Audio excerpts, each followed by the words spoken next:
Okay students, तो अब हम एनसीईआरटी की रीडिंग करते हैं। ओके, यहाँ पे मैं एनसीईआरटी नहीं लेके आई हूँ, आपको क्लियरली विजिबल हो इसलिए मैंने ये एनसीईआरटी ही है, उसकी मैंने स्लाइड के फॉर्म में एक पीपीटी तैयार की है। ठीक है, सो ये हम देख लेते हैं, एक बार एनसीईआरटी रीडिंग कर लेते हैं। सो एनसीईआरटी के इंट्रो में क्या है?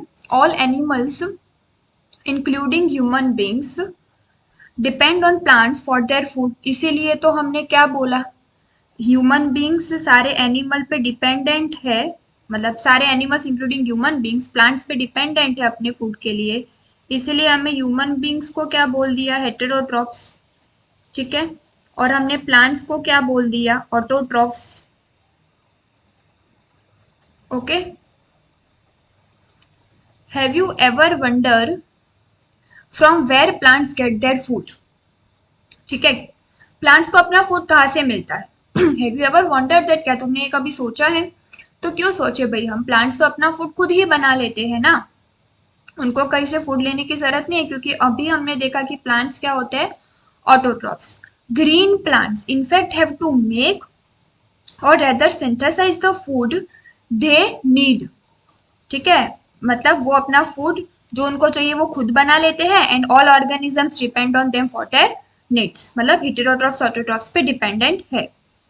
द ग्रीन प्लांट्स मेक और rather synthesize the food they need to photosynthesis। तो वो कौन सी प्रोसेस से ग्रीन प्लांट अपना फूड बनाते हैं? फोटोसिंथेसिस की प्रोसेस से, and are therefore called autotrophs. और इसीलिए ग्रीन प्लांट्स जो है उसे हम क्या कहते हैं? Autotrophs. You have already learned that autotrophic nutrition is found only in plants and all other organisms that depend on green plant for food are heterotrophs। So ये मैंने ऊपर ही बता दिया ऑटोट्रॉफ हेटेरोट्रॉफ की डेफिनेशन। हेटेरो मीन्स अदर, जो अपने food के लिए दूसरे पे डिपेंडेंट है, so that is heterotrophs. And autotrophs यानी कि अपना फूड जो खुद बनाते हैं। Green plants carry out photosynthesis. ठीक है, और मैंने अपनी स्लाइड में आपको समझाया था कि फर्स्ट लेक्चर में photosynthesis is a physico chemical process, क्योंकि यहाँ पे जो फिजिकल एनर्जी है वो लाइट एनर्जी में कन्वर्ट होती है, इसीलिए फोटोसिंथेसिस को फिजिको केमिकल प्रोसेस कहते हैं। इसी के साथ साथ मैंने बताया था उसे एनाबॉलिक भी कहते हैं, क्योंकि यहाँ पे ग्लूकोज बनता है। ठीक है, बनने की चीज हो रही है, टूटने की नहीं। फिर एंडरगोनिक भी कहते हैं, क्योंकि यहाँ पे लाइट एनर्जी चाहिए, ये एनर्जी रिक्वायरिंग प्रोसेस है, इसीलिए उसे एंटागोनिक भी कहते हैं। फोर्थ वन मैंने बताया था ऑक्सीडो रिडक्शन प्रोसेस है, और ये मैं आगे समझाऊंगी कि वाई इसे ऑक्सीडो रिडक्शन प्रोसेस भी कहते हैं। ओके, सो एनसीईआरटी ने ये टर्म दिया, याद रखना, photosynthesis is a physicochemical process। This is very important process by which they use light energy to drive the synthesis of organic compound। मैंने बताया था कि ऑर्गेनिक कंपाउंड का सिंथेसिस होता है, ऑर्गेनिक फूड का सिंथेसिस होता है, which is rich in carbon and hydrogen. यानी ऑर्गेनिक फूड यानी कि कार्बन और हाइड्रोजन मस्ट होना चाहिए, दोनों प्रेजेंट होना चाहिए, तभी उसको ऑर्गेनिक बोलेंगे। तो ग्लूकोज में दोनों होता है।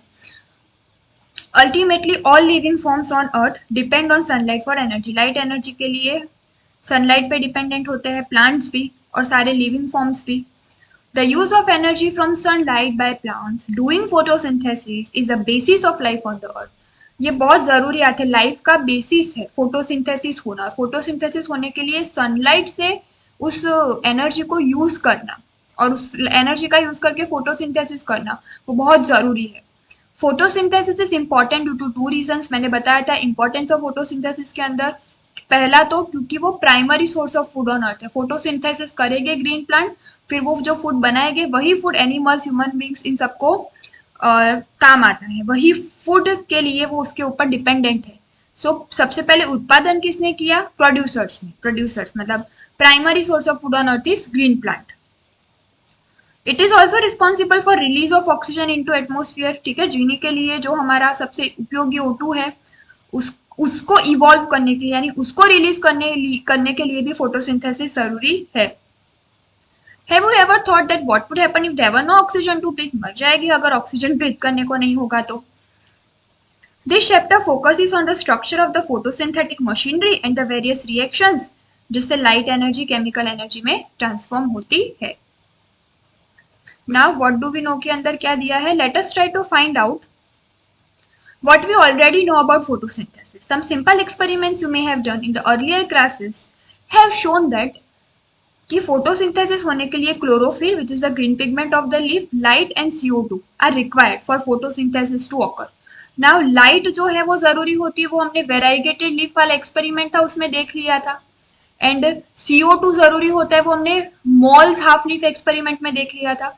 वेराइगेटेड लीफ वाले एक्सपेरिमेंट में हमने क्या किया था, वेराइगेटेड वैरायटी ली थी लीफ की। वैरायटी यानी कि उस जो लीफ होता है उसका कुछ पोर्शन हमने ब्लैक ब्लैक पार्ट से कवर्ड किया था, ब्लैक पेपर से कवर्ड किया था। वहां पे सनलाइट नहीं पहुंची थी तो वहां पे फोटोसिंथेसिस नहीं हुआ।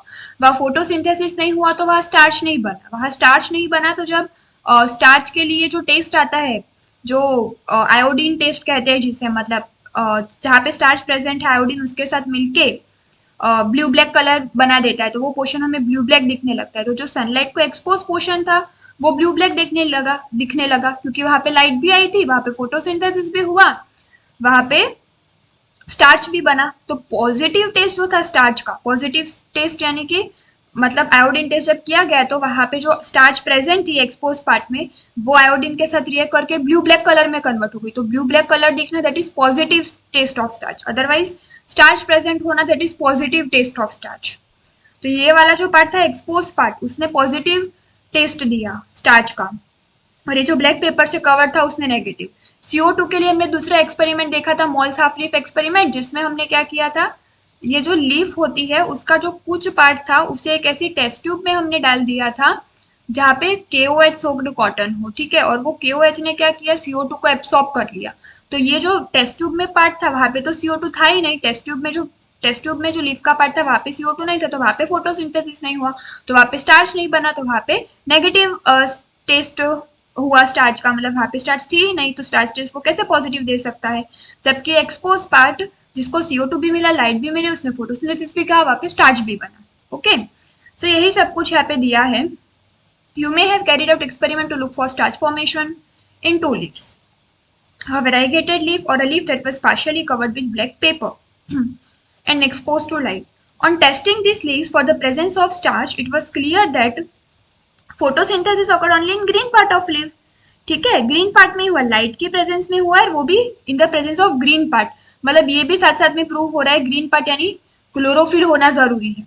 Another experiment you may have carried out where a part of a leaf is enclosed in a test tube, CO2 की बात है, containing some KOH soft cotton which absorbs CO2। मैंने बताया था KOH क्या करता है, CO2 को absorb करता है, while the other half is exposed to air. The setup is then placed in light for some time on testing for presence of starch. Later in two part of leaf, you must have found it exposed part of leaf tested positive for starch, while portion that was in tube, जो tube के अंदर था वहाँ पे CO2 नहीं था तो वो नेगेटिव टेस्ट हुआ। So this showed that CO2 was required for photosynthesis. Can you explain how this conclusion could be drawn? तो हमने कंक्लूजन ऑलरेडी एक्सप्लेन कर दिया है। उसके बाद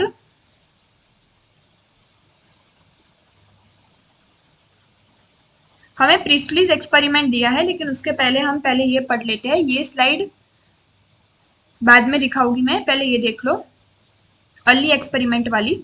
it is interesting to learn early experiments के नीचे एनसीईआरटी में ये पैराग्राफ्स दिए हैं। ओके, ये स्लाइड पूरी ditto line to line copy है एनसीईआरटी की, एनसीईआरटी रीडिंग करवा रही हूं मैं।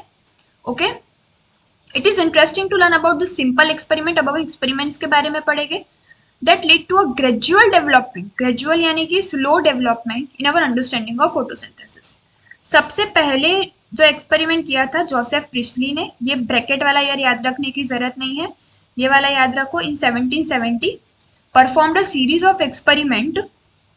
अब उसके एक्सपेरिमेंट में मैंने पहले भी आपको समझा दिया है that reveal the essential role of air in the growth of green plant. ऐसा क्यों बोला essential role of air in the growth of green plant? वो बोल रहा है कि भाई ग्रीन प्लांट के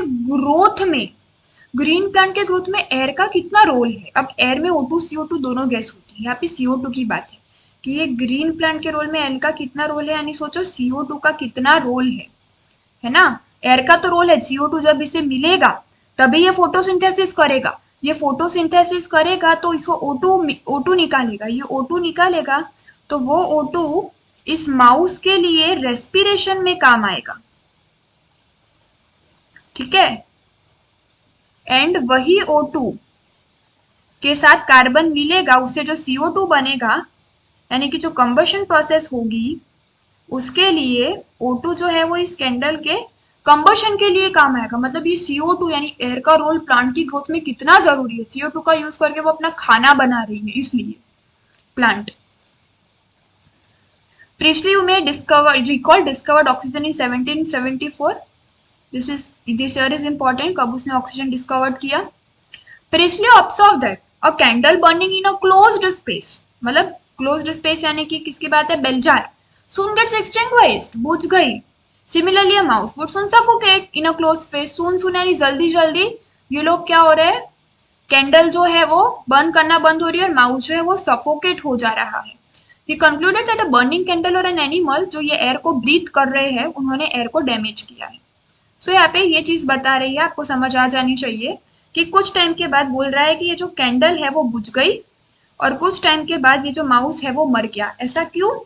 क्योंकि ये जो माउस है यहाँ पे जो O2 है उसको यूज कर रहा है फॉर रेस्पिरेशन, ठीक है, और ये कंबशन के लिए यूज कर रहा है, मतलब कार्बन और ऑक्सीजन मिलकर CO2 बनेगा, दिस प्रोसेस इज कंबशन। सो ये भी CO2 प्रोड्यूस कर रहा है और ये भी रेस्पिरेशन करके, रेस्पिरेशन यानी C6H12O6 प्लस O2, ग्लूकोज का ऑक्सीडेशन है दैट इज रेस्पिरेशन, फोटोसिंथेसिस का उल्टा दैट इज रेस्पिरेशन। तो ये भी रेस्पिरेशन करके माउस भी क्या प्रोड्यूस कर रहा है? CO2। सो अल्टीमेटली ये लोग क्या कर रहे हैं? O2 को कम कर रहे हैं एंड CO2 को बढ़ा रहे हैं।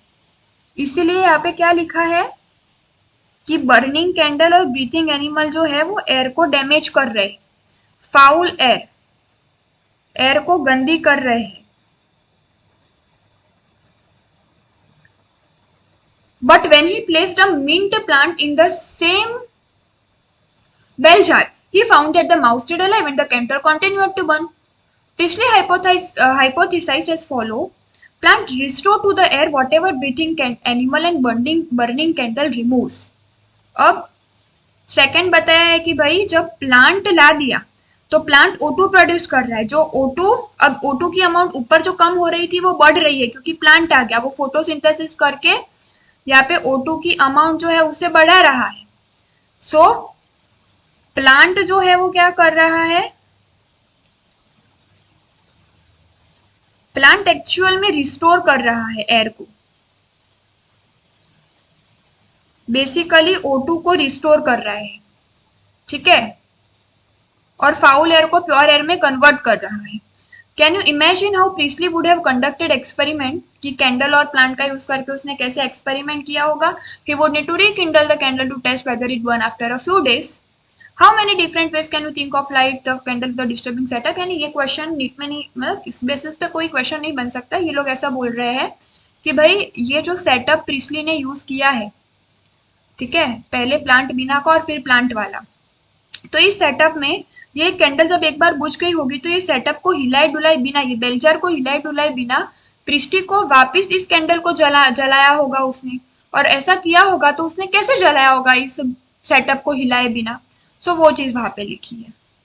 ओके, उसके बाद हम जैन इंजन हाउस का देखेंगे। सेकंड एक्सपेरिमेंट यहाँ पे दिया, using a similar setup as one used by Priestley but by placing it once in dark and once in light. यानी कि ये जो एक्सपेरिमेंट है, मेरे से पहले मिसकन्वीनियंस हो तो वेरी सॉरी, मैंने बताया था कि ये experiment is of Jain engine house slide में, लेकिन ये एक्सपेरिमेंट प्रिस्टली का भी और ये एक्सपेरिमेंट जैन इंजन हाउस का भी। फर्क क्या है प्रिस्टली और जैन इंजन हाउस के एक्सपेरिमेंट में, ठीक है, जैन इंजन हाउस इसने सेटअप को एक बार लाइट में रखा था और एक बार डार्क में रखा था, जबकि इसने पूरा एक्सपेरिमेंट लाइट में ही किया था, कुछ एक्सचेंज नहीं किया था, लाइट में और डार्क में ऐसा नहीं किया था, वही फर्क है। सो उसने ये शोड करने में कैसे कामयाब रहा कि सनलाइट इज एसेंशियल। तो क्या हुआ होगा, जब इसने इस सेटअप को लाइट में रखा तो लाइट की मदद से ये जो प्लांट है उसने फोटोसिंथेसिस किया, O2 प्रोड्यूस किया और ये दोनों जिंदा रहे। लेकिन डार्क में रखा तो फोटोसिंथेसिस इसने किया ही नहीं, तो O2 प्रोड्यूस हुआ ही नहीं। इसको रेस्पिरेशन के लिए O2 नहीं मिला, इसको कंबशन के लिए O2 नहीं मिला, ठीक है। तो कैंडल बुझ गई, माउस जल गया, यानी कि डार्क में कुछ भी नहीं हुआ, सब कुछ उल्टा हो गया। सो इसने वो प्रूव कर दिया उस तरीके से कि सनलाइट एसेंशियल है। ठीक है, sunlight is essential to plant process, और सनलाइट एसेंशियल है, सनलाइट होगी तब वो एयर को प्योरीफाई कर देगा। फाउल्ड बाय बर्निंग कैंडल और ब्रीथिंग एनिमल, यानी उन्होंने जो O2 कम करके CO2 बढ़ा दिया था, जो फाउल एयर कर दी थी, उसे प्योर कर देगा प्लांट। इंजन हाउस, और उसने इंजन हाउस ने दूसरा भी एक एक्सपेरिमेंट किया था एक्वाटिक प्लांट पे। एक्वाटिक प्लांट यहाँ पे शो नहीं किया, बट दैट एक्वाटिक प्लांट जो था, मैं यहाँ पे लिखती हूँ, हाइड्रीला था। कहाँ गायब हो गया, आई डोंट नो। नेम दिया है आपकी एनसीईआरटी में, एक्वाटिक प्लांट हाइड्रीला था, और ब्राइट सनलाइट में उसे रखा तो उसने भी क्या किया, फोटोसिंथेसिस किया, और पानी में क्या दिखे, O2 के बबल्स दिखे। डार्क में रखा तो उसे कुछ नहीं दिखा। लेटर ही आइडेंटिफाइड, फिर इसने आइडेंटिफाइड किया जैन इंजन हाउस ने, ये बबल्स किसके हैं, ऑक्सीजन के हैं। Hence he showed that it is only the green part of the plant that could release oxygen, यहाँ पे लिखा है, सॉरी, मतलब ग्रीन पार्ट ही ऑक्सीजन रिलीज कर सकता है, क्लोरोफिल कंटेनिंग पार्ट है। उसके बाद थर्ड एक्सपेरिमेंट जो है, that is Julius von Sachs. It was not until about 1854, यानी ईयर याद रखना 1854, दैट जूलियस वॉन सैक, उसने क्या बोला था, प्लांट में ग्लूकोज स्टार्च के फॉर्म में स्टोर होता है। Provided evidence for production of glucose and plant grow, glucose के प्रोडक्शन के बारे में बताया इन फॉर्म ऑफ स्टार्च।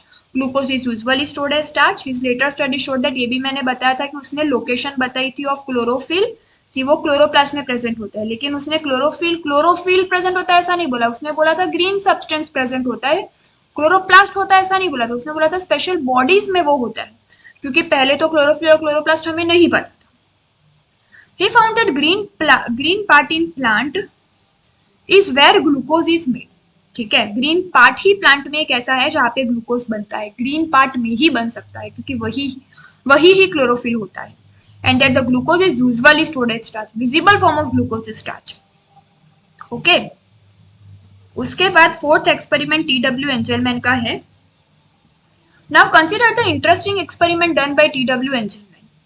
अब ये भी मैंने आपको बताया था, उसने व्हाइट लाइट को 7 लाइट में स्प्लिट किया, उसमें फिर उसने उसको इल्यूमिनेट, यानी कि उसे डाला किस पे, क्लेडोफोरा, यानी कि स्पाइरोगारा भी जिसे कहते हैं, जो कि ग्रीन algae है, जो अपना फोटोसिंथेसिस खुद प्रोड्यूस करके O2 बना लेती है। और वो क्लेडोफोरा के आजू बाजू हमने एरोबिक बैक्टीरिया रखे थे, ठीक है, जो एरोबिकली रेस्पिरेशन करते हैं ऑक्सीजन की मदद से।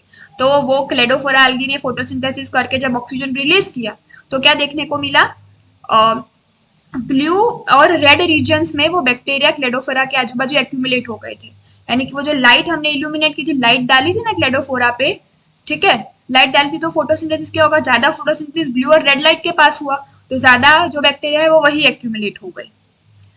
यहाँ पे वही लिखा है, using a prism we split light into spectral component and then illuminated a green alga Cladophora, जिसे स्पाइरोगारा भी कहेंगे, placed in a suspension of aerobic bacteria. The bacteria were used to detect the site of O2 evolution. Why? क्योंकि respiration के लिए उनको O2 चाहिए था ना, वो एरोबिक रेस्पिरेशन करता है। He observed that bacteria accumulated mainly in the region of blue and red light of the split spectrum. फिर ये जो दो लाइन है मैं आपको बाद में समझाती हूँ कि एक्शन स्पेक्ट्रम और एब्सॉर्प्शन स्पेक्ट्रम TW एंजेलमैन की मदद से कैसे डिस्क्राइब हुआ, आगे आएगा ये चीज। Okay, By the middle of the 19th century, the key features of plant photosynthesis were known. की फीचर्स क्या जानने मिले, ये तो सब हमें पता ही है भाई। Plant could use light energy to make carbohydrate from CO2 and water, CO2 and water से ग्लूकोज बनता है। Empirical equation representing the total process of photosynthesis for oxygen evolving organism, मतलब फोटोसिंथेसिस ऑक्सीजन इवॉल्विंग ऑर्गेनिज्म क्यों बोला, क्योंकि कुछ ऐसे भी ऑर्गेनिज्म है जो ऑक्सीजन नहीं और सल्फर इवॉल्व करते हैं, जैसे purple and green sulphur bacteria. आगे हम एक्सपेरिमेंट पढ़ेंगे नील का, कॉर्नेलियस वॉन नील का, तो उसमें देखेंगे। इसीलिए ऑक्सीजन इवॉल्विंग बोला है, क्योंकि नॉन ऑक्सीजन इवॉल्विंग भी होते हैं जो एन ऑक्सीजनिक फोटोसिंथेसिस करते हैं, वो ऑक्सीजन रिलीज नहीं करते, जैसे कि purple and green sulphur bacteria हो गए, वो हम आगे पढ़ेंगे। सो ये एम्पेरिकल इक्वेशन है। जनरल इक्वेशन ये होता है CO2 plus water gives us CH2O plus O2। देख लो, ये जनरल इक्वेशन है फोटोसिंथेसिस। एक्चुअल में यहाँ पे ब्रैकेट के बाहर N आएगा। सो मान लो कि आपका ग्लूकोज है, अगर N इज इक्वल टू 6 है तो ग्लूकोज हो जाएगा, लेकिन टेक्स्ट बुक में CH2O ही दिया है तो हम वही याद रखेंगे। ओके, ये बैलेंस भी हो जाता है, 2 hydrogen 3 oxygen 1 carbon. Where CH2O क्या है, कार्बोहाइड्रेट, एग्जाम्पल ग्लूकोज हो सकता है अगर N की वैल्यू 6 हो। उसके बाद एक्सपेरिमेंट आएगा, कौन से नंबर का एक्सपेरिमेंट, TW एंजलमैन का हो गया। 5th नंबर का एक्सपेरिमेंट आएगा कॉर्नेलियस वॉन नील का, जिसने काम किया था purple and green sulphur bacteria पे। ठीक है, आपको ये पूछ सकते हैं माइलस्टोन कंट्रीब्यूशन हमको किसने दिया था to the understanding of photosynthesis, तो नील ने। क्या डेमोन्स्ट्रेट किया था, तो ये तो हमें पता ही है, photosynthesis is essentially light dependent reaction in which, ये लाइन बहुत इंपॉर्टेंट है, हाँ, hydrogen from a suitable oxidizable compound. अब देखो फोटोसिंथेसिस का जो इक्वेशन होता है CO2 प्लस वाटर, ठीक है, gives us C6H12O6 plus O2 plus water. So hydrogen from a suitable oxidizable compound. So यहाँ पे है हाइड्रोजन, तो ये शायद ये लोग इसको ऑक्सीडाइजेबल कंपाउंड बोल रहे हैं। ऑक्सीडाइजेबल यानी ये ऑक्सीडाइज है ऐसा नहीं, ऑक्सीडाइजेबल यानी ये ऑक्सीडाइज हो सकता है ऐसा, यानी कि ये अभी क्या है, रिड्यूस्ड है, और इसमें से जो बनने वाला है दैट इज O2, वो ऑक्सीडाइज्ड है। What is the proof, proof ये, यहाँ पे ऑक्सीजन का ऑक्सीडेशन स्टेट क्या होगा, -1, और यहाँ पे एलिमेंटल स्टेट में ऑक्सीजन है तो 0, तो -1 to 0, यानी हम क्या कह सकते हैं, यहाँ पे क्या हुआ, ऑक्सीडेशन हुआ। ठीक है, तो ये O2 को हम ऑक्सीडेशन प्रोडक्ट भी कह सकते हैं। जो purple and green sulphur bacteria में ऑक्सीडेशन प्रोडक्ट क्या होगी, सल्फर और सल्फेट, वो डिपेंड करता है ऑन ऑर्गेनिज्म। ठीक है, तो hydrogen from a suitable oxidizable compound, जो ऑक्सीडाइजेबल कंपाउंड किसे बोला, वाटर को। ऑक्सीडाइजेबल कंपाउंड यानी कि ऑक्सीडाइज्ड फॉर्म है वाटर, नहीं ये रिड्यूस्ड है। ठीक है, reduced is carbon dioxide to carbohydrate. अब कार्बन डाइऑक्साइड, ये वाटर क्या कर रहा है, रिड्यूस्ड कर रहा है कार्बन डाइऑक्साइड को कार्बोहाइड्रेट में। सो यहाँ पे रिड्यूस्ड वर्ड ठीक है, कार्बन डाइऑक्साइड से कार्बोहाइड्रेट रिड्यूस्ड वर्ड ठीक है, क्योंकि ऑक्सीजन ऐड होना और हाइड्रोजन रिमूव होना that is oxidation, but oxygen remove होना और हाइड्रोजन ऐड होना दैट इज रिडक्शन। सो किसी भी चीज में अगर हाइड्रोजन ऐड हो रहा है तो उसे हम रिडक्शन कहेंगे। तो देखो CO2 से C6H12O6 हाइड्रोजन ऐड हो रहा है, यानी कि रिड्यूस हुआ कार्बन डाइऑक्साइड कार्बोहाइड्रेट के अंदर। ठीक है, तो यही इक्वेशन को यहाँ पे, ये इक्वेशन में देखो, green purple and green sulphur bacteria की इक्वेशन होती तो उसमें क्या होता, CO2 प्लस H2S, ठीक है, gives us CH2O plus 2 sulphur plus water, ये इक्वेशन होती। लेकिन यहाँ पे सल्फर के जगह A यूज किया है, देखो। ठीक है, सो अगर यहाँ पे सल्फर होता तो यहाँ पे भी सल्फर होता, अगर यहाँ पे ऑक्सीजन होता तो यहाँ पे भी ऑक्सीजन होता। सो सल्फर है तब यहाँ सल्फर, और ऑक्सीजन यहाँ तो यहाँ पे ऑक्सीजन, यानी कि oxygen is release from O2, ये प्रूफ कर दिया। इन ग्रीन प्लांट, ग्रीन प्लांट में हाइड्रोजन डोनर कौन होता है, वाटर, और वो ऑक्सीडाइज होके, मैंने बताया ना वाटर से क्या बनता है, O2, ऑक्सीडाइज्ड O2, यहाँ पे लिखा भी है मैंने ऑक्सीडेशन होती। Some organism do not release O2 during photosynthesis, जैसे कि purple and green sulphur bacteria, तो ऐसे फोटोसिंथेसिस को क्या कर गया, anoxygenic photosynthesis. When H2S instead is the hydrogen donor, जो कि purple and green sulphur bacteria के लिए होता है, तो ऑक्सीडेशन प्रोडक्ट सल्फर भी हो सकती है या सल्फेट भी हो सकती है। ठीक है, डिपेंडिंग ऑन द ऑर्गेनिज्म कि सल्फर होगी या सल्फेट होगी, मैंने बताया था पहले, एंड नॉट O2 नहीं होगी, सल्फर या सल्फेट होगी जब एनऑक्सीजेनिक फोटोसिंथेसिस होगा purple and green sulphur bacteria के द्वारा। Hence he inferred that he यानी नील, Cornelius von Neal, O2 evolved by green plant comes from water not from CO2। और इसको लेटर किसने प्रूव किया, रूबेन कामेन, किसकी मदद से, रेडियो आइसोटोपिक टेक्निक्स। यहाँ पे वाटर, रेडियो आइसोटोपिक टेक्निक्स, ये जो वाटर है उसमें O18 यूज किया, तो ये पे जो ऑक्सीजन रिलीज हुआ उसमें भी O18 देखने को मिला, रेडियो लेबल था ना तो पता चल गया।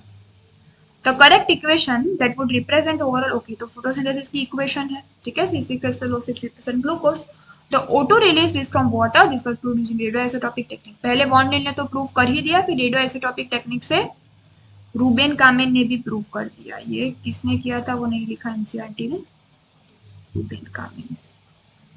Note that this is not a single but description of a multi step process called photosynthesis. हम जितना इजीली ये इक्वेशन लिख देते हैं ना एक स्टेप में, वो एक स्टेप की इक्वेशन नहीं है, ये एक मल्टी स्टेप प्रोसेस है, मल्टी स्टेप रिएक्शन है photosynthesis. Okay, can you explain why 12 molecules of water as substrate as are used in equation given above? तो ये क्वेश्चन आगे आएगा, अभी इसको होल्ड पे रखो, आगे मैं आपको समझाऊंगी कि इस क्वेश्चन के साथ कैसे डील करना है। आगे के पार्ट में हम वो देखेंगे, क्योंकि इसकी थियरी मेल्विन केल्विन में आती है और उससे हम ये क्वेश्चन को प्रूव कर सकते हैं। Okay students, thank you so much, thank you.